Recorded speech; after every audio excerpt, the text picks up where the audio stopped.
नमस्कार, अजय चतुर्वेदी। आज हम चर्चा करने जा रहे हैं आज के सबसे बड़े मुद्दे वोट चोरी पर। राहुल गांधी नेता प्रतिपक्ष ने वोट चोरी का ये दूसरा तरीका बताया है। पिछले महीने जो उन्होंने पीपीटी के माध्यम से जो प्रेजेंटेशन दिया था उसमें वोट जोड़ने का मामला था और इस बार वोट काटने का मामला है, और वो भी एक अद्भुत तरीका अपनाया जा रहा है जिसका उन्होंने खुलासा किया। यानी एक तरह से अगर कहें कि ये जो टेक्निक है उससे वोट की चोरी तो हो ही रही है, साथ ही साथ दोस्तों के बीच, रिश्तेदारों के बीच झगड़ा लगाने का भी काम किया जा रहा है। लेकिन आज जो कुछ भी, जिस तरीके से जो प्रेजेंटेशन राहुल गांधी का रहा है, उस पूरे तरीके पर आज हम बात करेंगे। हमारे स्क्रीन पर सामने हैं कांग्रेस प्रवक्ता संजीव सिंह जी। तो हम ज़्यादा समय न लेते हुए चर्चा को आगे बढ़ाते हैं। संजीव सिंह जी, वोट चोरी का मुद्दा बहुत दिनों से चल रहा है और लगातार इस मामले में अभी बिहार में भी वोटर अधिकार यात्रा भी निकाली गई एसआईआर के खिलाफ, और आज जिस तरह से ये दूसरा प्रेजेंटेशन रहा राहुल गांधी का, इसको किस रूप में देखते हैं, इसके बारे में थोड़ा विस्तार से मुझे और मेरे दर्शकों को बताने की कृपा करें। मित्रों से, दर्शकों से एक विनती है, एक अपील है कि वीडियो हो सकता है लंबा हो, लिहाजा इसे जब अंत तक देखने की कृपा करेंगे। बिना पूरा वीडियो देखे आपको कुछ समझ में नहीं आ पाएगा। संजीव जी, सबसे पहले आपके सभी सम्मानित जो भी हमारे दर्शक साथी हैं, सभी को नमस्कार। बिल्कुल आपने कहा कि लोकतंत्र में वोट चोरी का जो मुद्दा है, क्योंकि देखिए आम जनमानस को उसका अधिकार ही उसको इस लोकतंत्र में सुरक्षित रखता है, और इस लोकतंत्र में या संविधान की सबसे अमूल्य चीज़ क्या है कि हर व्यक्ति को एक वोट का अधिकार है।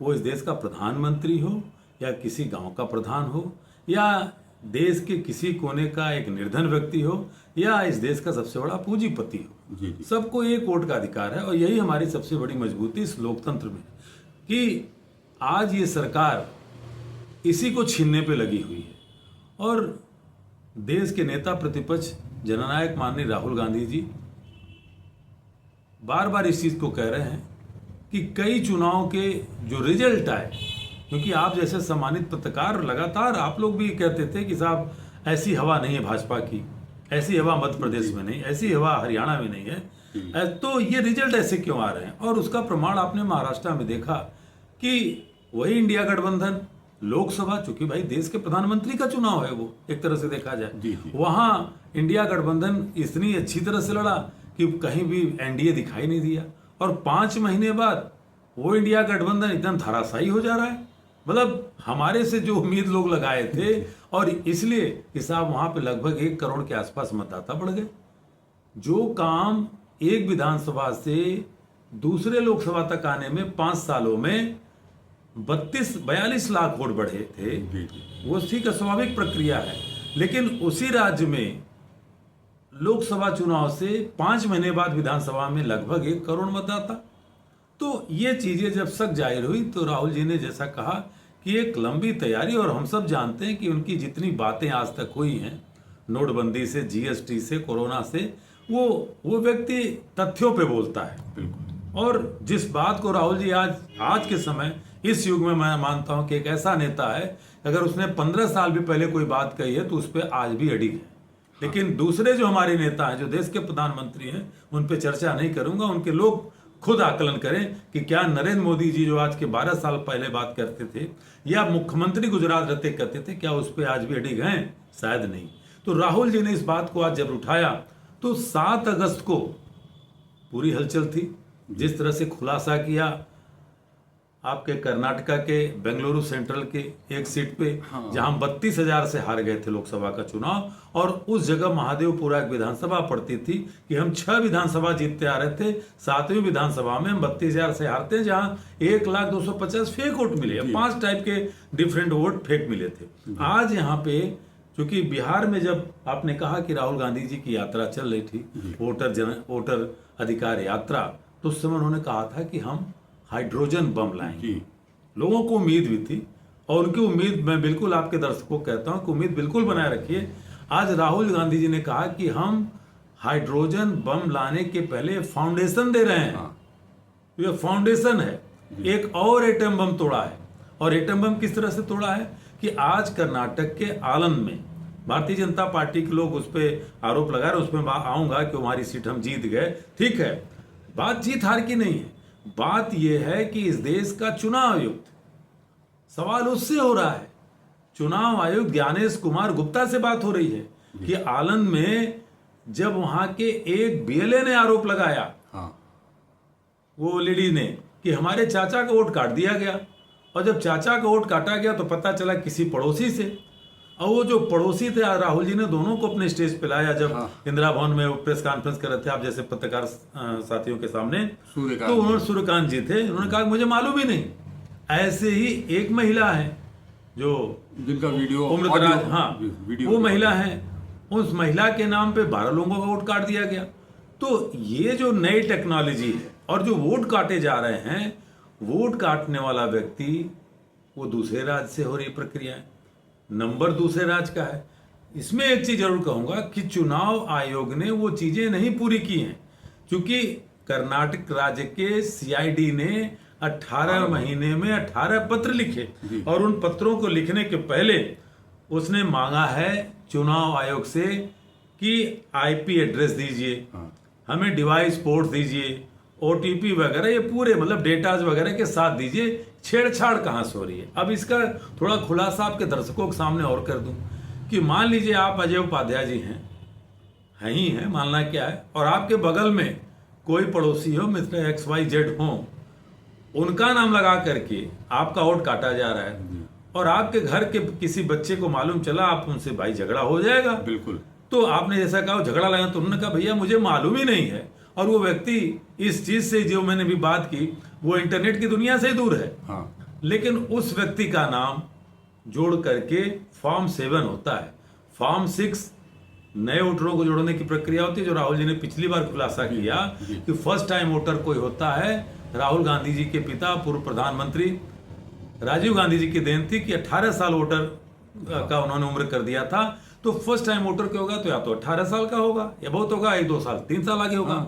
लेकिन जब महादेवपुरा का खुलासा किया था तो राहुल गांधी जी ने उस समय भी बताया कि फॉर्म 6 के तहत नए वोटर 78 साल के बन रहे हैं, 100 साल के बन रहे हैं। एक तो वो घपला था, और फॉर्म 7 ये होता है कि जो लोग गलत जो हैं, मान लीजिए 2-2 जगह वोट कर रहे हैं, या वो व्यक्ति है ही नहीं है, तो वहां ऐसे लोगों का वोट कटवाया जाता है। लेकिन अब ये तो वोट कटवाया जा रहा है ऐसा कि अजय उपाध्याय जी के पड़ोसी का नाम लेकर काट दिया जा रहा है, और पड़ोसी भी कह रहा है भाई मुझे मालूम ही नहीं है। तो ये राहुल गांधी जी ने इसकी जो की, और इतना ही नहीं, महाराष्ट्र में भी जिस जगह का नाम लिया, पता चला कि वहां इसी तरह से नाम जोड़ा जा रहा है जी। तो नाम जोड़ने की प्रक्रिया क्या है, वो फिर फॉर्म 6। तो ये पूरी तौर से राहुल गांधी जी ने कहा कि ये प्रक्रिया केवल महाराष्ट्र और कर्नाटका में नहीं है, ये चीजें उत्तर प्रदेश में, बिहार में, मध्य प्रदेश में, हरियाणा में, ये सब जगह चल रही हैं। और चूंकि मैं फिर कह रहा हूं आपके माध्यम से भी, भारतीय जनता पार्टी के अपने मित्रों से भी कह रहा हूं कि भाई आप क्यों चिढ़ रहे हो। सवाल राहुल गांधी जी ने कहीं भी किसी भाजपा नेता का नाम नहीं लिया, प्रधानमंत्री नरेंद्र मोदी जी का नाम नहीं लिया, तो भाई आप क्यों बोल रहे हो? इसका मतलब चोर की दाढ़ी में तिनका। तो सीधा सीधा अटैक सवाल ज्ञानेश कुमार से सवाल हो रहा है कि ज्ञानेश कुमार जी आप हमारे आपके पीछे तो अगर उत्तर प्रदेश सीआईडी का एक पत्र आ जाए तो अजय उपाध्याय जी दूसरे दिन नहीं जाएंगे तो सीआईडी खुद लेके चली जाएगी। 18 पत्र सीआईडी लिख रही है कर्नाटका की, उसका जवाब तक नहीं मिल रहा है।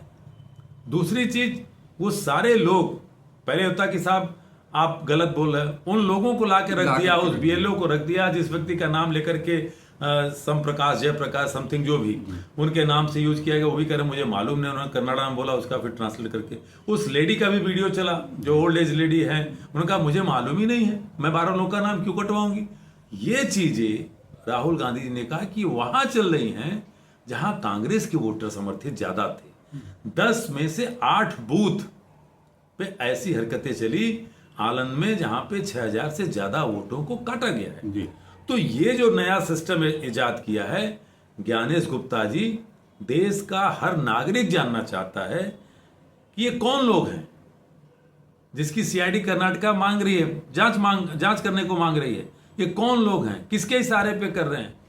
गलत लोगों, वो गलत लोग एक संभ्रांत नागरिक का नाम लेकर के ऐसा पाप कर रहे हैं, लोगों का वोट काट रहे हैं, 12 लोगों का नाम, 6,000 लोगों का नाम काट रहे हैं, तो उनका नाम खुलासा करिए, उनके खिलाफ विधि सम्मत कार्रवाई की जाए, चाहे जो हो। लेकिन इसमें देख रहा हूं कि भारतीय जनता पार्टी के एक साहब हैं जिनको कोर्ट ने कहा था कि अगर हंस के बोल दें कि अब जो नारा लगा दें दंगा उसकाने वाला कि जी, गोली मारो, हाँ, डाट जी, हैं, तो वो मिस्टर गोलीमार ठाकुर आके कह रहे हैं कि ऐसा तो होता ही नहीं। फॉर्म 7 के तहत जो है आप जो है ऑनलाइन प्रक्रिया अपना नहीं सकते। मैं थोड़ा उनको दिखाना भी चाहता हूं कि कैसे, और आपके दर्शकों को, कि ऑनलाइन प्रक्रिया कैसे फॉर्म 7 के तहत होती है, क्योंकि ये लोग मानते नहीं हैं। अभी मैं आपको दिखा रहा हूं क्योंकि आपके दर्शक बहुत समझदार हैं। ये देखिए, मैं इस तैयारी के साथ आया था जी जी कि ये देखिए लिखा है फॉर्म 7 लिखा है ना, हाँ, कैसे नाम हटाया जाता है।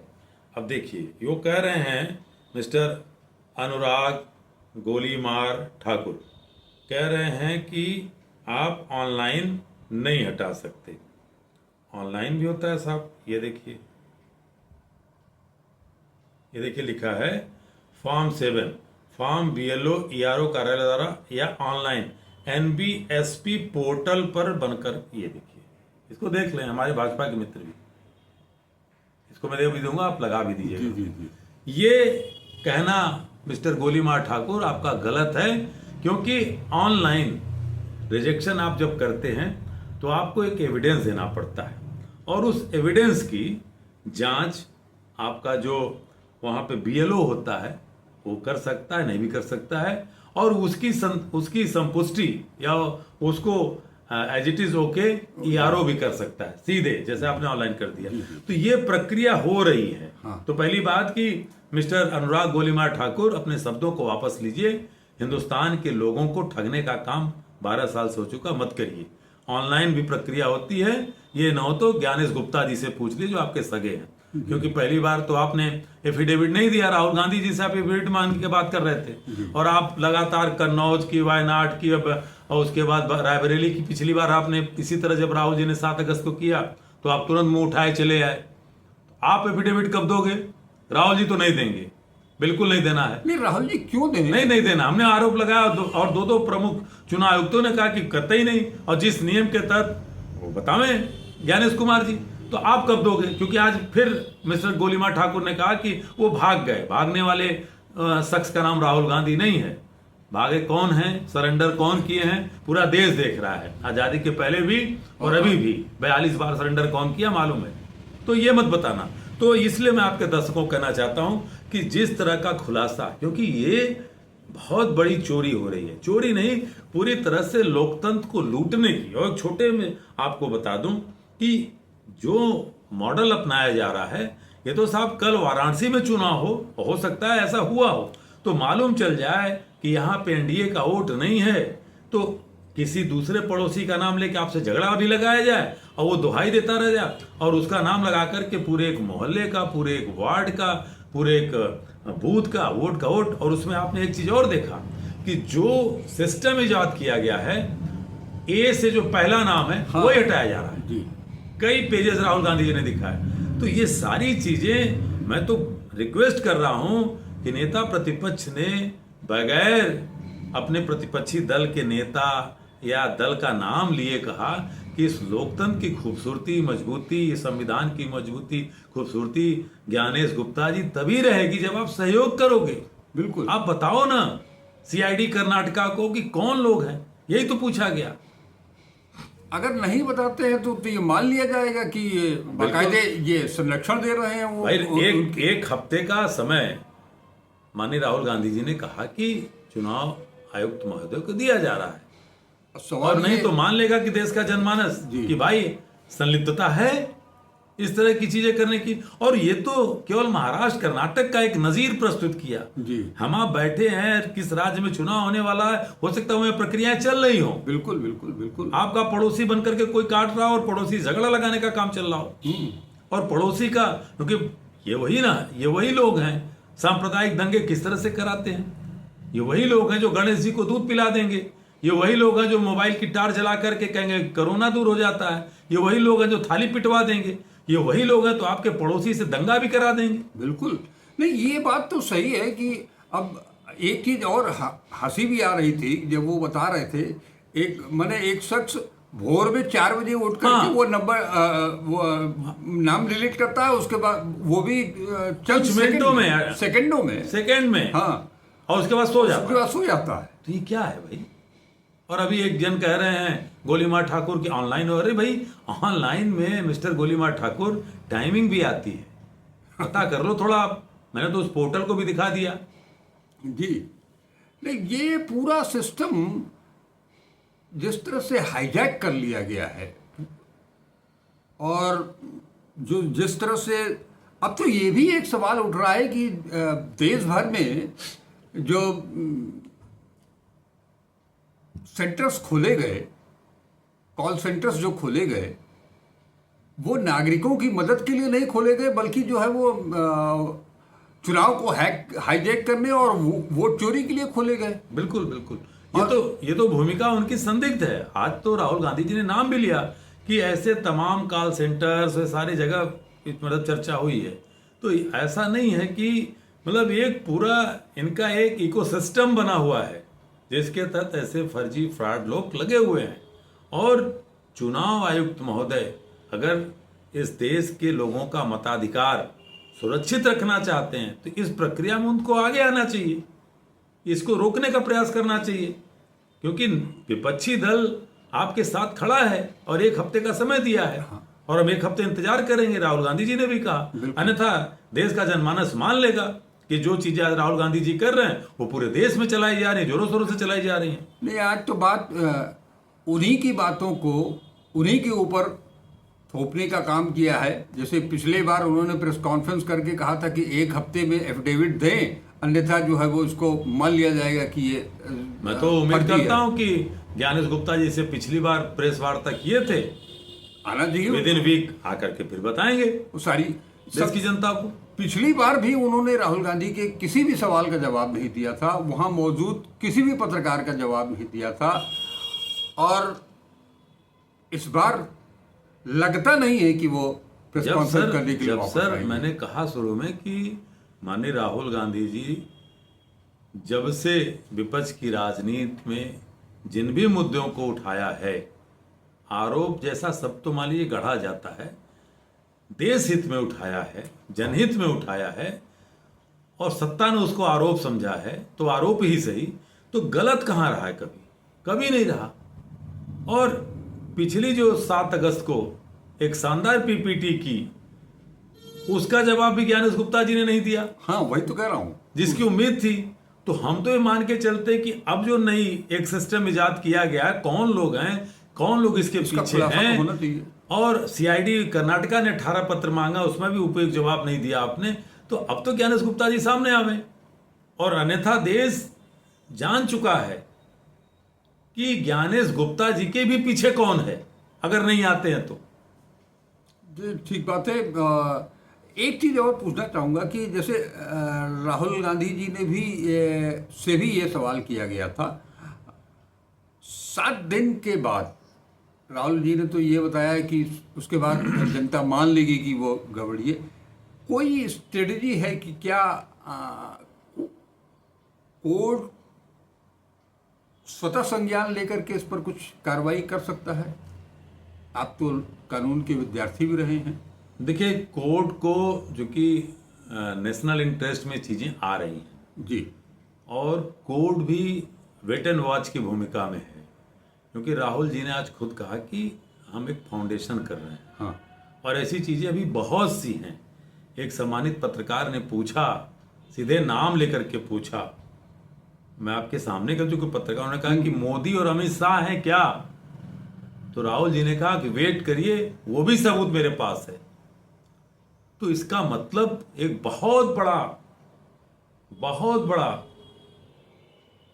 जनता के वोट को लूटने का, डकैती जो की जा रही लोकतंत्र को लूटने की, वो सारी चीजें हैं। और एक इशारा किया जा रहा है कि चुनाव आयोग देश हित में, जनहित में नेता प्रतिपक्ष माननीय राहुल गांधी जी के साथ मिलकर के इस वोट चोरी को रोकने के लिए आगे आवे। और इस चीज को माननीय सर्वोच्च न्यायालय भी देख रहा है। और कानून के तहत ये चीजें जैसे जैसे आगे एक एक बम के और बम्बार्टमेंट बनेंगे, होंगे, तो घायल कौन होगा? हम ही आप तो होंगे। बिल्कुल। तो कोर्ट इससे कैसे विरत रह सकता है? क्योंकि एसआईआर के मैटर में हमने देखा कि बात नेता प्रतिपक्ष राहुल गांधी ने उठाई और कुछ और सम्मानित संगठनों ने भी सुप्रीम कोर्ट में गए और सम्मानित लोगों ने भी उठाई। जी। और आपने देखा कि वो लड़ाई सर्वोच्च न्यायालय बनाम चुनाव आयोग हो गया। हाँ, मतलब चुनाव आयोग सर्वोच्च न्यायालय से बड़ा हो गया। चुनाव आयोग इस बात को कह रहा है कि साहब, आप आधार को निराधार नहीं कर सकते, आप ही तो हो आधार के आधार पे कहते हो आप फला चीज ले लो, वो हमारी पहचान को स्वीकृति देता है। और कहा कि मतलब बिहार को लेकर के कहा कि और जिन जिन चीजों को आप कह रहे हो कि पासपोर्ट कितने लोग रखते हैं, हाई स्कूल इंटर की और डिग्री की मार्कशीट कितने लोग रखते हैं, और जिस भाड़ की प्रक्रिया में, तो मजबूरन आकर के सुप्रीम कोर्ट को ये कहना पड़ा कि आप 11 के साथ 12वां जी। आधार को भी जोड़िए। लेकिन आज उस पर भी तैयार नहीं है।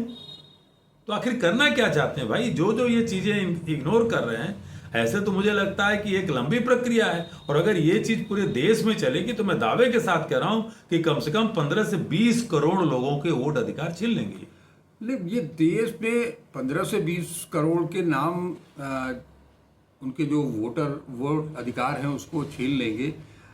हमें तो ये भी आशंका लग रही है कि इनकी जो स्ट्रेटजी है वो एक तरफ से ये है कि विपक्ष के जितने भी वोटर हैं, वो केवल महाराष्ट्र, कर्नाटका, हरियाणा, उत्तर प्रदेश, बिहार, मध्य प्रदेश ही नहीं, देश भर में जितने भी वोटर हैं विपक्ष के, उन सब को डिलीट कर दो।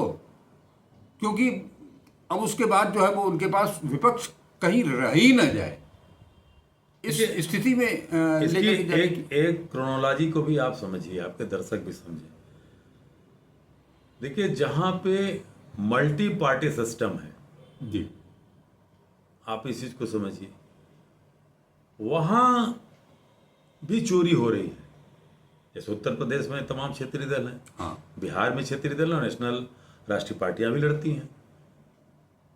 कई ऐसे राज्य हैं जहां 2 पार्टी सिस्टम में इलेक्शन होते हैं, जहां बीजेपी वर्सेस कांग्रेस है। आज भी कई ऐसे राज्य हैं या 1-2 क्षेत्रीय दल हैं। उन जगहों पे इनकी चोरी एकदम सीधे पकड़ी जा रही है। कर्नाटका की बात जैसे हुई, आनंद की, तो ये चीजें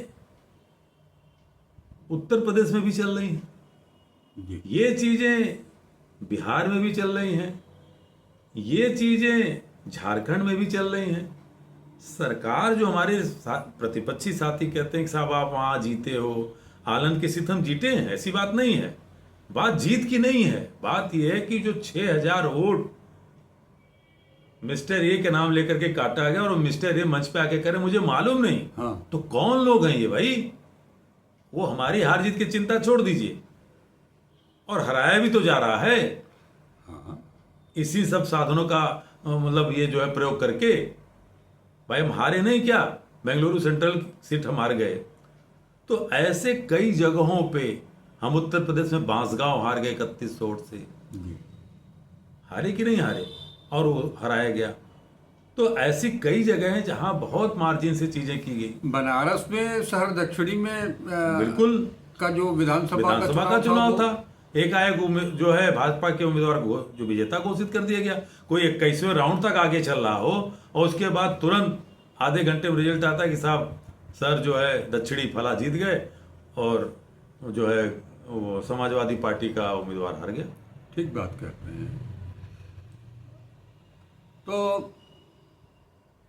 लबोलुबाब हम ये कह सकते हैं कि राहुल गांधी ने दोनों प्रेजेंटेशन के माध्यम से दोनों चीजें बता दी हैं कि किस तरह से वोट जोड़े जा रहे हैं और किस तरह से वोट काटे जा रहे हैं।